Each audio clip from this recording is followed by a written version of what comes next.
Hi, everyone. Yeah, it's really early in the morning. We have like a really great audience here. Like everybody, like literally everybody from DevConnect is here. So let's start from the short wave of introduction. Like present yourself, say what you're like doing in the industry, and especially for staking and liquid staking. Let's start with Misha. Yeah, my name is Misha. I'm co-founder of Symbiotic. We are a universal staking framework, basically like a universal rails for anything infra or requiring staking or delegation and operation in trustful environments. Great. My name is Mike Siligadze, founder and CEO of EtherFi. EtherFi is building a crypto-native neobank. And one of our core products, the core primitives that underlies it, is a liquid staking and restaking token. Hi guys, I'm Alex Yesin. I'm CEO at P2P.org. We are one of the largest staking and restaking provider in the world. Hi there. My name is Dima. I'm a technical lead of one of the teams of Lido contributors, specifically working on permissionless staking and permissionless entry for node operators in Lido. Hey everyone, I'm Douwe Vase. I'm the founder of Hive. What we're building is a high throughput hot data fabric, and we use staking to provide the security budget to keep all the data with integrity and availability. Yeah, nice slides here. But yeah, let's start with one controversial thought. Was it right to move to proof of stake, or should we had stick with proof of work one?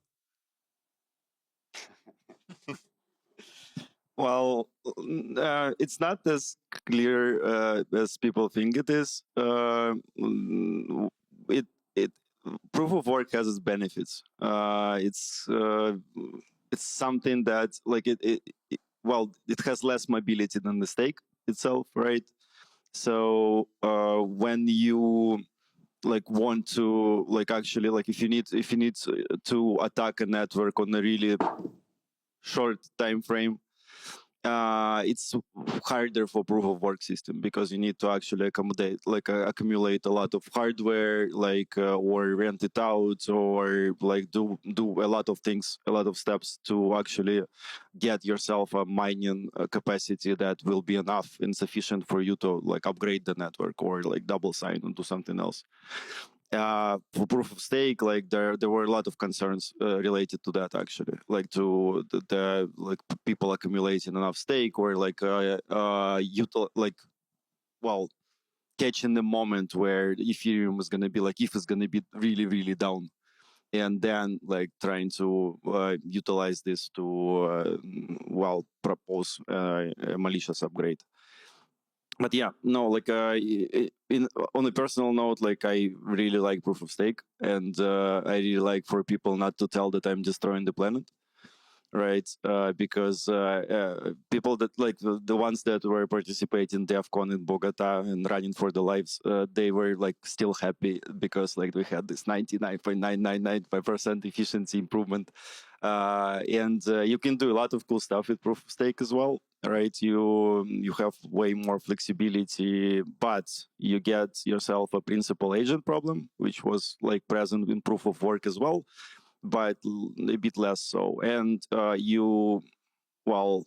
not everyone can like do an and like provide an uptime that is necessary for proof of stake, and like you can play around with games and then use your GPU to mine a little bit on the side.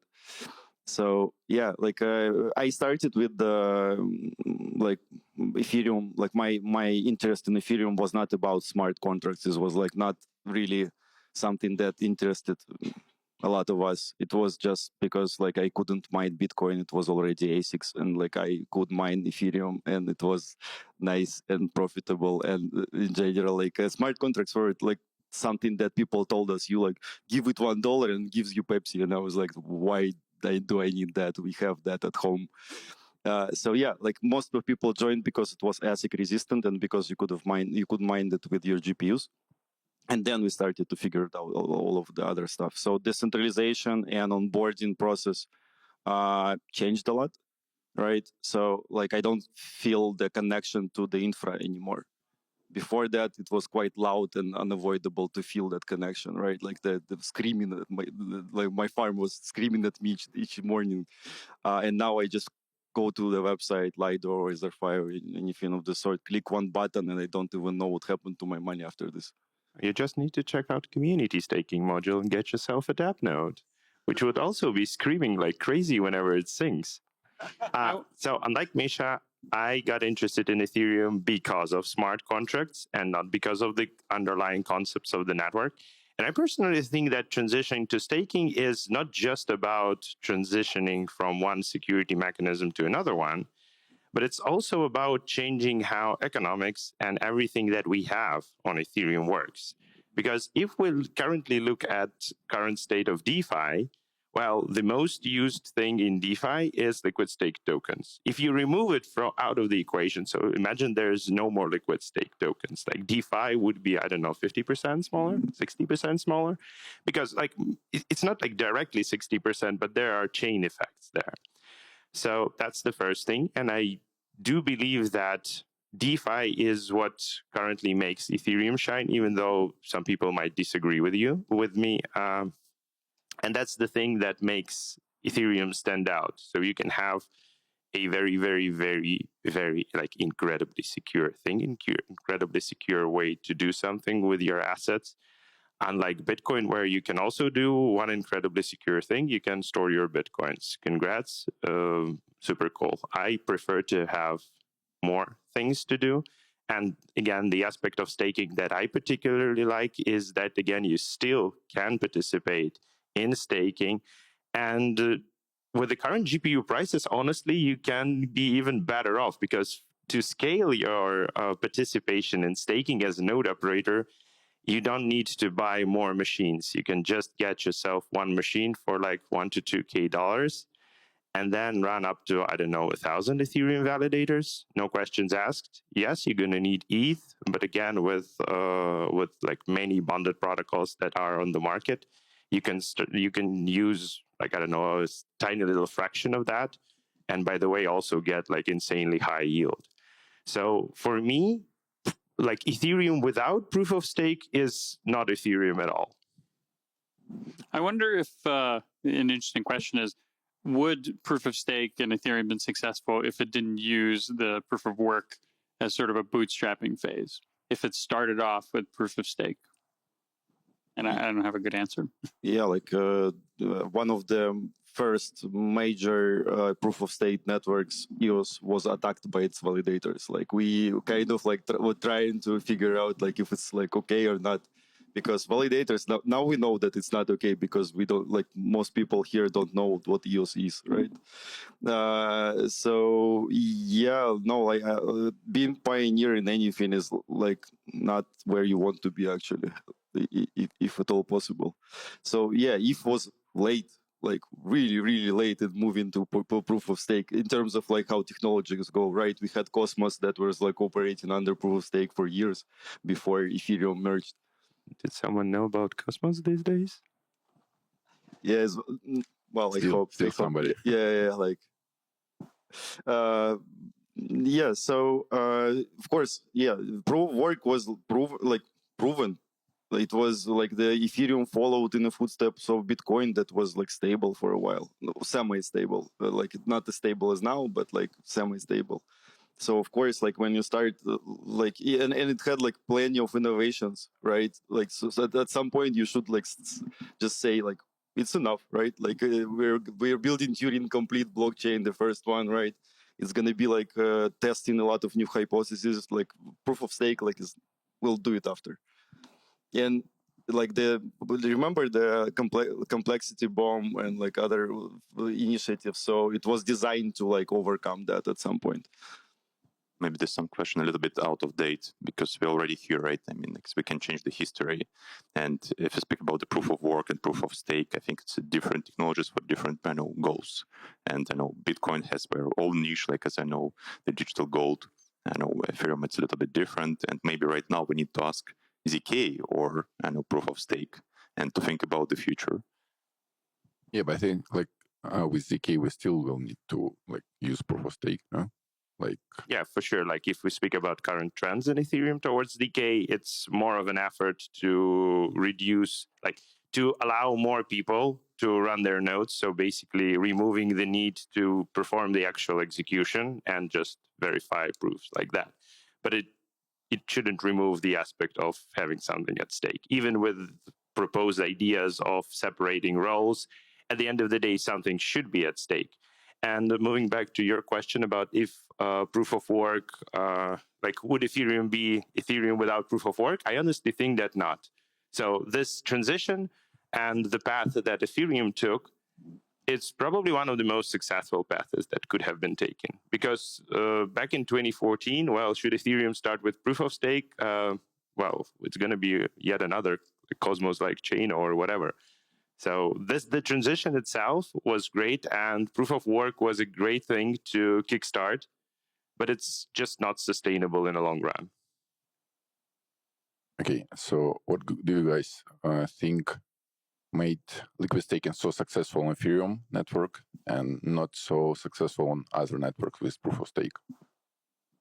What do you mean? It's pretty successful in other networks. Yeah.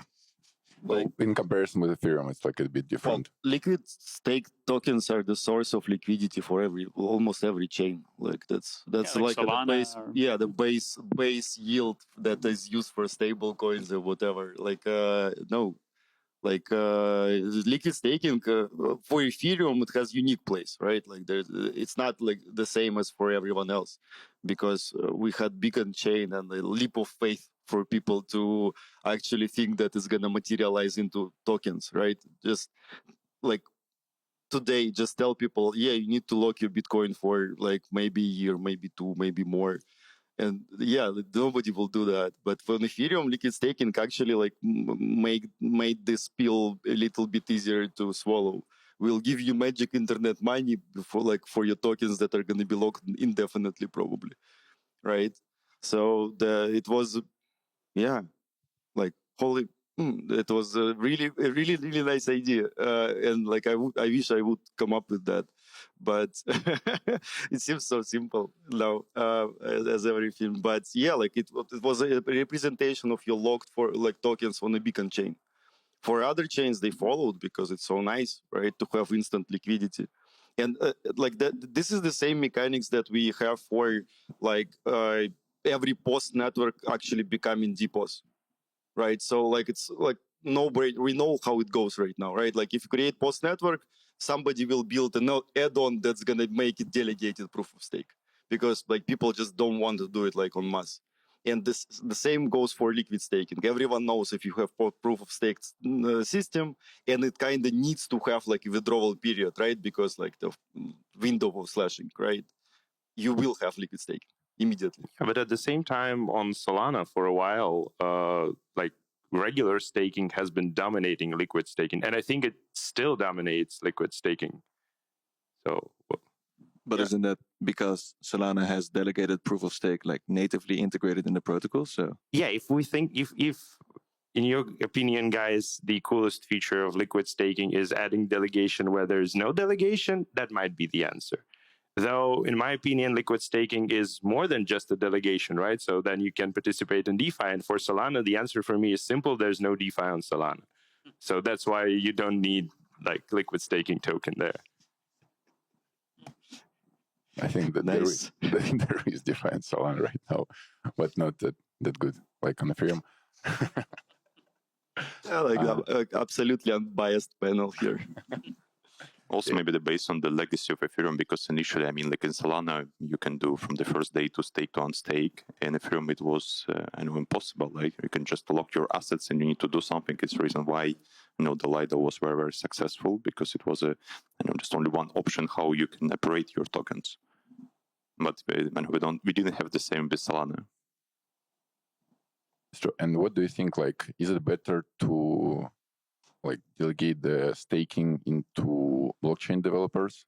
Like, for example, if like Solana makes their own liquid staking protocol that built into the protocol, or is it better to delegate it to like builders and to build some competitive market on top of liquid staking. For whom? Uh, Yeah, well, who is the beneficiary of this story? I mean, like, for whom? for blockchain. For blockchain. Yeah. I think the main question with liquid staking, and when we talk about native representations, because I was thinking about it for a while, like why the fuck on earth people don't just implement liquid staking within their protocol? Well, it creates a problem with how you're going to distribute this stake. So you can come up with some like relatively reasonable idea, like take tender mint based mechanism with this 100 validators. Then whenever someone liquid stakes, you just divide this portion equally in between validators, something like that. But at the end of the day, it leaves no room for any like variability here.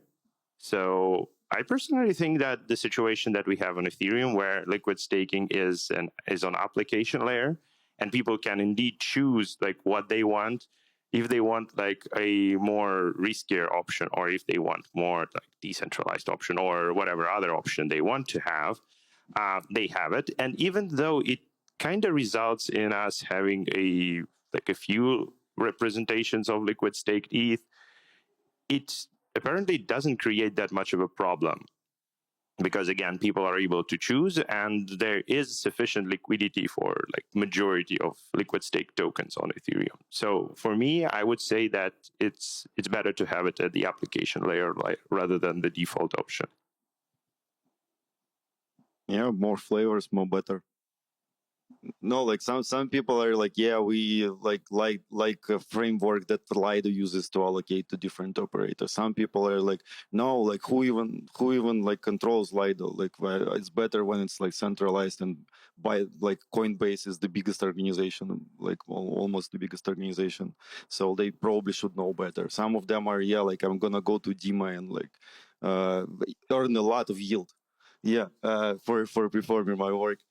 So having again, it's a redundancy. If Lido gets hacked, this is going to be really like value destructive, right? And if Lido is the only solution, we probably like we're not going to be in a good place. So yeah, I enshrined liquid staking sounds strange. In like because of the other thing as well, like we like in protocol you don't want people to liquid stake like as a blockchain, like because when you get slashed, you don't have like you kind of need to stay there where you are for me to be able to slash you in time, right? And liquid staking kind of like gives me an opportunity to do something bad and then get out before like the slashing arrives. So yeah, from the blockchain standpoint, like there are some risks associated with liquid staking. That's why some blockchains like initially were really against that, but there is no way to like stop people of doing that. Like we love our derivatives, but at the same time, it's a boost for DeFi, right? I mean, like, I don't see how we can, how, as I know Dima mentioned, like, how successful could be DeFi and Ethereum without liquid staking, for example. Yeah, but should it be like the default liquid staking? I'm not quite sure if it's even would be better for DeFi, because again, if you have like different options, so basically the same or similar products, but built on top of different underlying liquid staking protocol, then with kind of different things on top, it creates a bit of a competition, which is good. If you have like just the default liquid staking token, well, you will likely end up with one default strategy on top of that. And then as soon as something falls apart, everything falls apart. Who's the main competitor for the Lido right now? Each and every liquid staking token. Say the name. I don't know. You can check rated.network. It's pretty quiet. Like, okay, what do you think about like, are we paying too much for decentralization right now? Like, should we shorten the amount of validators on Ethereum network, or like we should pay the same, or we should pay more? You know, are we paying directly for decentralization? Like, number of validators does not mean decentralization, right? Because what matters is who controls the validators. So I think that we're still not there in terms of decentralization, and Ethereum might be more decentralized. And this is the point towards which we should be moving. though there is no like explicit connection between issuance and decentralization. So like some people say that, oh, we need to cut issuance because we already have enough decentralization. It's going to fix like all of the other problems, including a few our own illnesses or whatever, and do some magic, which I don't believe in. At the same time, if you increase issuance, it also doesn't mean that decentralization will get better. So for me, it's a very nuanced question to ask, like if we're paying enough for decentralization. I think the current issuance is more or less fine. And again, any changes in there would not have like direct impact on Ethereum becoming more or explicitly less decentralized. Well, I think I would actually argue if the issuance. So I actually agree with you that we've kind of struck a really nice balance where the amount of burn versus the amount of issuance is kind of in line, and the supply is roughly steady. That I think is an indication that the issuance curve is pretty good. But I think reducing issuance actually introduces a lot of risk because then, of course, only the largest operators that can sort of concentrate their stake can afford to operate, right? If the issuance goes down from the asymptotic whatever it is 1.8% down to like let's say 1% or 0.5% or goes negative, well, like who are the only ones that are going to be able to stake? So so I actually think reducing it has a lot more risk than increasing it. Not that I would argue for increasing it. I think that's probably not a good idea either. And maybe like as a different edge to think about this, it's some sort of adoption. Because for the people who, for institutional adoption, for someone else, when you bought Ethereum, what is the next step for you? And it's easy to explain, like as a guys, it's some sort of deposit account as a bank. You can hold it, you can put in some sort of deposit account. It's very, very native. You can get some additional risk from DeFi, for example. You don't need to monitor it, etc. And I think it's also about the attractiveness of the asset. Not just, I bought it and just I should believe that the price will grow, but also some sort of, very, very native flow for you as an asset holder. And the main problem here is that institutions are those who will do that even if issuance, even if staking APR will be 0.5%. The problem is that all of the rest will be squeezed out. So you right. will solo stakers get solo stakers like infra providers. Oh well, we will have like 2 who will be able to work at such low margins. But institutions, they will stake inevitably. Like if it's above 0, they will do that because for them the opportunity cost is like it's very high. So why wouldn't they do that? Even if the APR is insanely low. While for the others, well, they will no longer be there. And we will transition from a situation where someone is saying, oh, if someone now is holding ETH and not staking, they are losing out, which is for sure not true, because if the inflation is somewhere around 0, it is not true. And the second thing is that we will transition from this situation where imaginary N, or how it was called yesterday, I don't know, losing out, or to everyone losing out except for big money bags, which I don't think that's the desired outcome.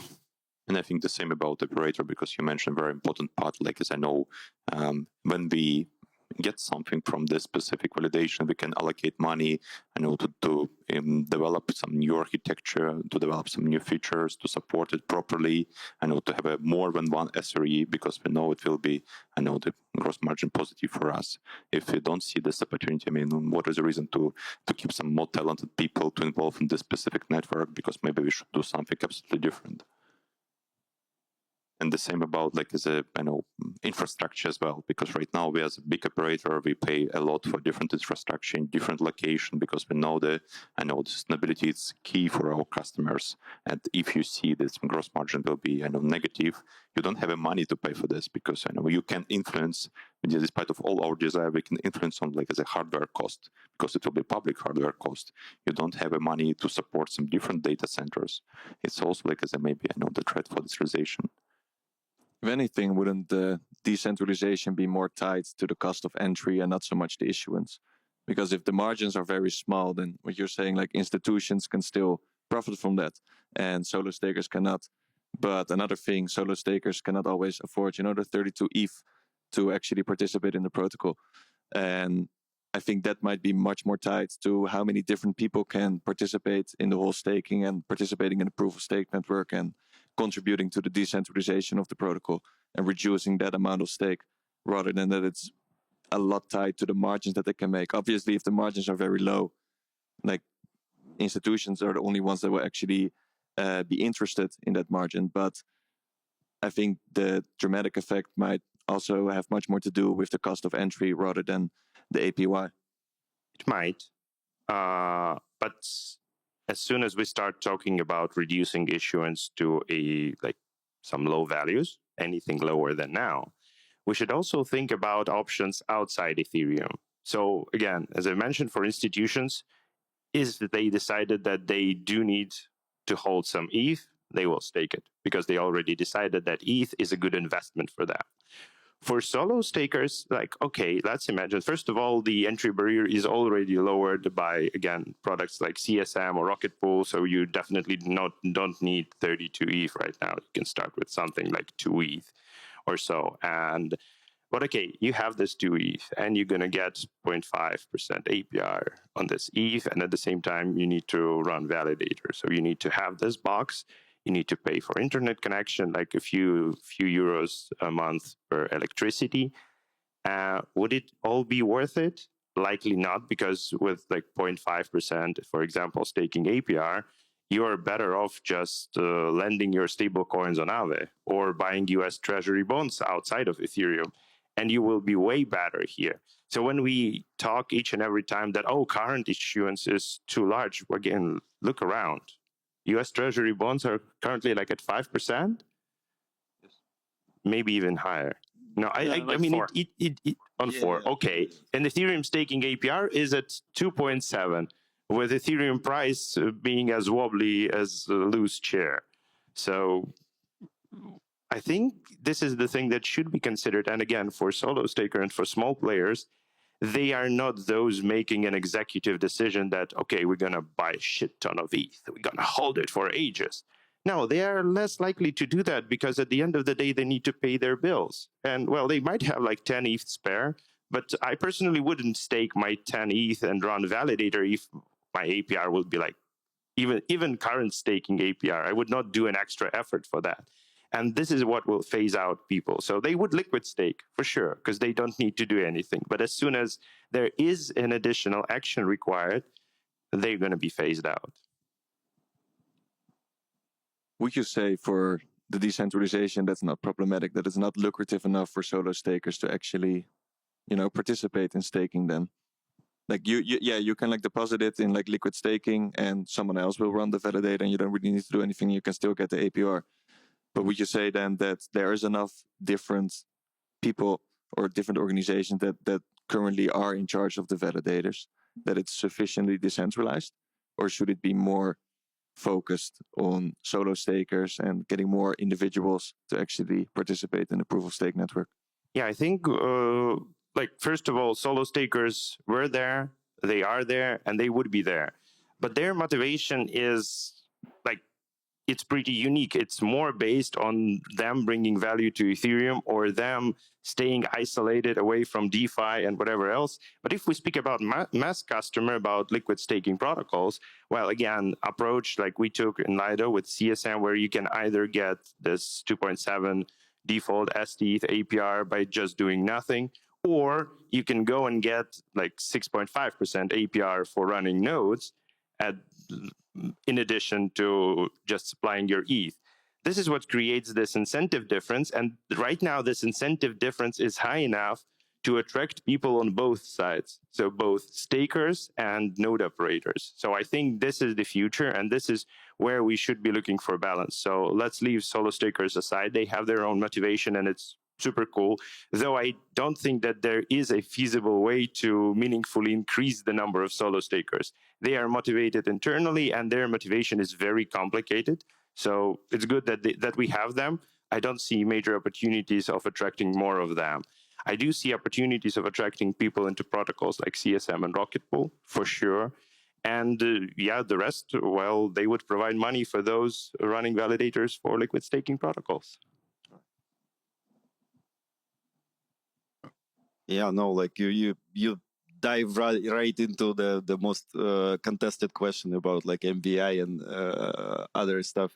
Yeah, I would start like I don't know if we don't have time, but like I would start off like how do you score decentralization, right? Like because are we paying enough? I don't know. Like we might be in big trouble already, right? Like we need to like try to analyze it, like what it actually is, because like for me, decentralization like is well, like you need to go into DID territory to actually like so this the decentralized ID territory to for you to have some semblance of that and do like a retina scan each time you need to sign something, right? Like so I am a human, I am like in Buenos Aires somewhere, right? Like just see the stars to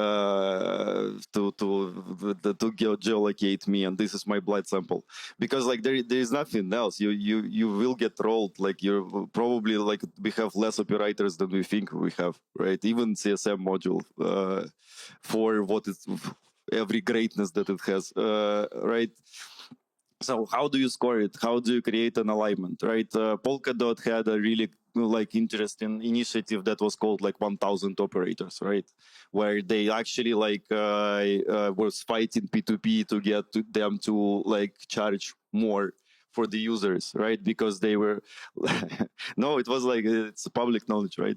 So they wanted to like increase the fee, like the minimal fee for operators that were on the bigger side, right? So they don't compete with the smaller ones that like on a scale, on the effect of scale, and like it didn't work because like there is no like actual solution for that, right? You can do 32 ETH, you can do 20, like 2000 ETH or like 20,000 ETH.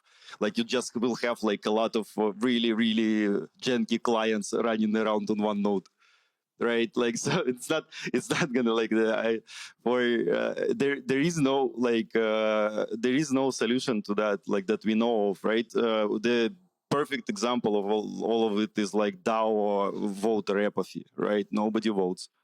Most of the time they want to delegate to somebody. Like the other great example is Brexit, where just like the entire country decided like, yeah, we're gonna shoot ourselves in the foot, like big time, like, oh, we're gonna save so much money.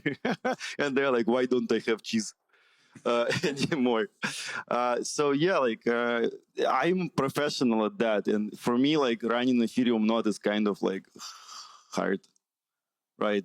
So I've been in the industry for a really long time. I have skills and I have knowledge, and it's still like really tough for me to do that. Even if it's gonna be running on my like mobile phone, like it's gonna I need to charge it more than, right? So it's not like Come on, Misha, you're making it up. no, like Running Node is not that hard. I do agree that there is a huge educational gap here. And I do agree that there is a perception of a fact that running a node, it's something for like super technical people. That's probably why these super technical people are getting paid that much. But honestly, even if you're not technical at all, like thanks to software like DAppNode, for example, you can literally buy a box. So you go to their website, you order it. I'm not trying to show DAppNode, it's just a good example. You order the box, it comes with everything pre-installed. You plug it in. Well, that's the step that you've probably never did with your DAppNode, but you should. I must. Yes. So you plug it in, you connect to Wi-Fi, you have maybe not the best in the world, but still UI where you can click. So you select, I want this client, and I want these relays, and I want to run my validators with, okay, like Lido CSM, vanilla, or whatever else. Click, wait, and that's pretty much it. You have your Ethereum node. It is that easy. Maintenance, like if you're super cautious, well, okay, you can turn off automatic updates. Like, for example, I did on my phone and keep track of it manually. At the same time, you can turn on automatic updates, and it will only deliver updates that were like tested for a while. So it will not update you to the releases that are apparently bugging 3 hours after release. And yeah, so it became easier, but there's still a perception from back in the day that it's for nerds and it's very complicated, but it's really not. And I think we are progressing further and further. And again, soon with ZK, you indeed will be able to run it on your phone and maybe not even charging your battery that much. Because by the end of the day, you still have a few, right? So yeah, I'm waiting for Justin to implement one-shot signatures. Like that would save us. But yeah, it's easier, and all of this initiative about education, about creating frameworks for running your like self-custody, like home validators. Home validators, yeah. To bring it from like this part of your life where people like I composed, like I run my home validator. To the like to get it to like 10%, 15%, but like how like it's our job to make it easier, because these guys are gonna be, and girls are gonna be, the ones that might save us one day. So I truly believe in this initiative. I just like it's hard to imagine for myself like everyone having a node, because like for most people still internet is not something that's stable in any way, right? And like you mentioned there, like after automatic updates, like I immediately like thought that that's not like, is it decentralization if I can like push software to all of these like home stakers one day, and then like your software like, yeah, please upgrade the chain. Luckily, we have like very few dev nodes, so it's a problem for a future. And well, let's first reach this future. Yeah, because as you remember, I know we already faced with this issue when, like as you mentioned, 1,000 validator in the same data center. Oh yeah, no, like big time. But like we kind of like started from not from the start, but yeah, like what do we want to optimize for, right? Blockchain never had like a task of being like 100% uptime, right? Like blockchains were designed for like one purpose and one purpose only, like don't double spend, be electronic and digital cash. So like you can't spend your like cash dollar twice. And like you can spend your bank money like virtual money like however many times you want, as long as like central bank permits that, right? So like Bitcoin task and like first blockchain's task was like to prevent double spend. Like, do we need decentralization for that? Yes, right. But like, do we need to like, yeah, if one data center is like lays down for a second, like it might not be as bad as we think. Well, but at the same time, seeing Solana going like lunch hours is also not great. Well, yeah, like, but you can have a lunch, right? Yeah, but like, not you. But men need to eat. You will not, because Solana is on lunch. Yeah, because like it becomes even harder to like talk about this, because like a lot of different things are clumped together, right? Like uptime and like not being reliant on data centers, which is kind of like, again, like you're fighting against human nature. Like it's, first of all, you're like, yeah, redundancy, right? Like and people know redundancy is not great. Like you don't like this is like suboptimal. One server is like always going to be like faster and better than two, right? And cheaper by double, right? So yeah, like we are first like want to increase redundancy, which is not an easy idea, and then like forbid people to optimize in that, right? That like, because like if you have redundancy, it's great if you that's like in one data center, right? Because like there is like less communication overhead. So we are like doubling, tripling, like fighting the human nature part of it. Okay, guys, we're running out of time. So maybe some last thoughts to wrap it up about steak from home. Let's say thank you to our audience.